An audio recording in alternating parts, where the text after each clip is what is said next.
जय माताजी साथियों।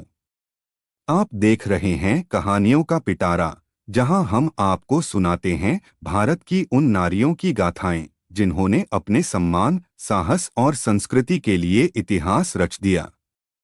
आज हम लेकर आए हैं रानी पद्मावती की संपूर्ण ऐतिहासिक कथा, जो एक ओर सुंदरता की प्रतिमूर्ति थीं तो दूसरी ओर आत्मसम्मान और बलिदान की देवी।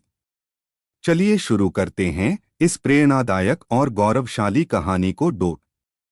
रानी पद्मावती की संपूर्ण कथा, इतिहास और परंपरा में। आरंभ सिंहल की राजकुमारी।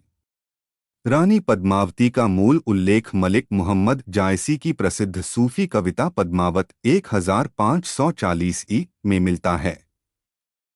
उनका जन्म सिंहल द्वीप, श्रीलंका के राजा गंधर्व सेन के घर हुआ। पद्मावती अपूर्व रूपवती, बुद्धिमती और धनुर्विद्या में निपुण थीं।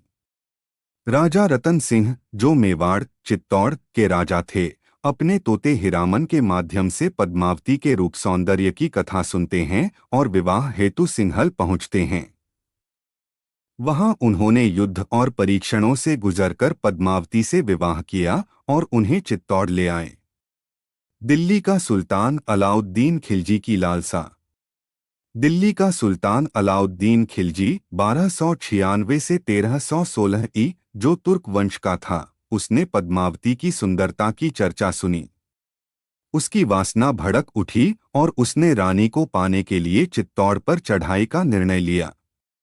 वह कूटनीति से चित्तौड़ आया और राजा रतन सिंह से मित्रता का नाटक किया, लेकिन भीतर से वह छल कर रहा था।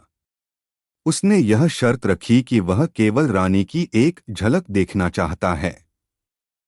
राजा की असहमति के बाद मंत्री राघव चेतन के सुझाव से रानी को आईने में दिखाया गया। यही उसकी रणनीति का हिस्सा था।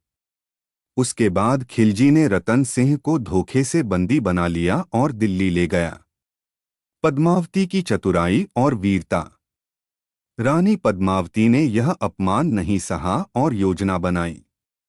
उन्होंने गुप्त संदेश भेजकर राजा के सबसे विश्वसनीय योद्धाओं को दिल्ली बुलाया।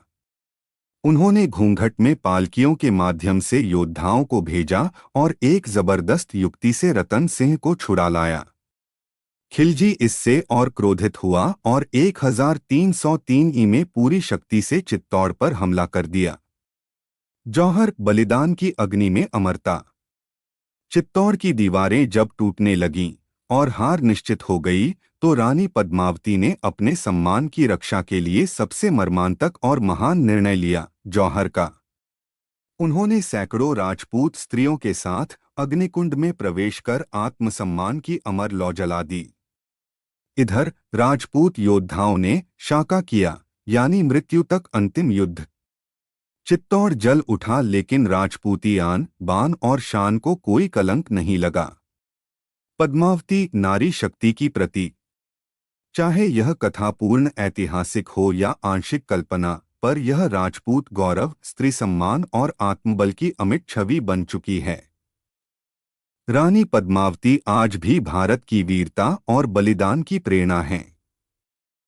उनके जौहर स्थल पर हर वर्ष विशेष श्रद्धांजलि सभा होती है।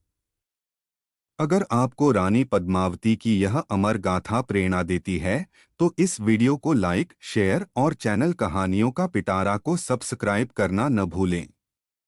कमेंट में जरूर लिखिए, रानी पद्मावती अमर रहें। मिलते हैं एक और ऐतिहासिक कथा में, तब तक के लिए वंदे मातरम। जय राजपूताना।